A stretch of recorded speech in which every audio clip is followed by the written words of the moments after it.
Hello, YouTubers. This is the noobifier. It's Friday the 13th of September 2024, and that means Star Citizen Live. It also means other things if you believe in bad things on Friday the 13th. Q&A Chad McKinney about cargo and hangars, but like yesterday, it's important for me to mention Enter Atmosphere. At CitizenCon 2024, Atmo Esports is showcasing competitive ship racing and dogfighting through a unique event which will also host a special panel with CIG developers, plus a meet and greet with Chris and Sandy Roberts. I have the updated links posted in the description. Both limited VIP and general tickets are still available, but they're selling out quickly. Your tickets include perks such as reserve seating, t-shirts, holofoil badges, and posters that you'll be able to pick up at CitizenCon. Take a look and see if you want to participate in person. I hope to see you there. And now on with the rundown of today's show.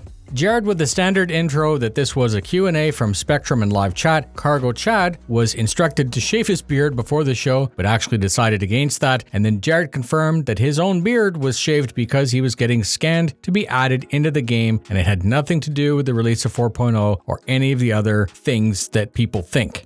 Jared said that some of the questions from Spectrum were not appropriate for Chad, so he said that they would be held for later. And then Chad was asked why Cargo missed the original deadline, and he said that in game development, it's more than just pressing the button and making something go live. Many extra steps prevented a full release that needed to be addressed, and these were things such as the ATC and ship loading, which are complicated and are root core of gameplay. Meshing, serialized data issues, replication layer issues are all things that he mentioned, and they all added up to further complications, but holding the rollout a little bit also let them provide a more polished first pass as it reduced the release stress. They were planning to change the item drawer system a little bit more, but it's not complete, and it's funny because what we have now is actually what the original proposal was, and this is the ability to grab smaller items quickly, and that's still the goal, and it's still constantly being adjusted. They were toying with the idea of a 3D system, but they actually think that the 2D grid system works better. At the halfway mark of the show, Jared spoke about the CitizenCon goodie bag, specifically how there are beds that are built into them. You will not initially be able to bed log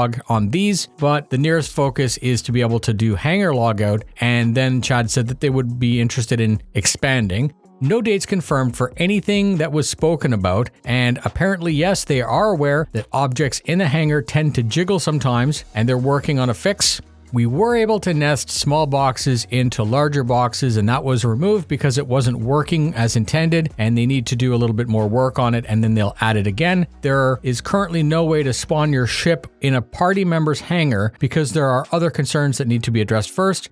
They spoke about the final concept for the loading and unloading of the hull series. It's a unique ship with unique needs. Manual loading is planned, but as was said, it requires the developers to concept, create, and then add all of the systems, including station-mounted tractors, and of course, they will continue to work on the automated systems as well. Player-owned hover trolleys are still planned, but they were pushed back due to wonky physics and the need for a little bit more polish before we get them. They expanded a little bit more on auto-loading and then confirmed again that providing that your ship or hangar have the grid space, you will be able to automate all of the moving. Eventually, you will be able to automate the loading of smaller ships into a larger one with cargo. Eventually, you're going to be able to spawn more than one ship at one time in one location. Eventually, you'll be able to ID tag the boxes the way you want to help with management. And then there were a bunch more things spoken about that were theory crafting rather than subjects based on development. That's it for this week. Thank you very much for spending your time with me. Fly safe, and I'll see you in the verse. You can do kill box, fuel, weapon state, green, requesting alpha check. Claw 1, Dragnet. I have your Rock 270, azimuth 340 for 1100. Confirm green state. Picture update, 1 group. Rock 175, azimuth 320, 1400. On. Hostile, recommend commit. This year at CitizenCon 2954, we're going bigger and better with dogfighting, racing, and the Bar Citizen. You won't want to miss it, so grab your ticket before it's too late. Dragnet Claw 1 targeted single group, Rock 175, azimuth 320 for 1400. Flight 1, land bonsai, 20 kilometers, weight 3 each. 2, 3. Plasma blackout in 3, 2, 1. Entering atmosphere.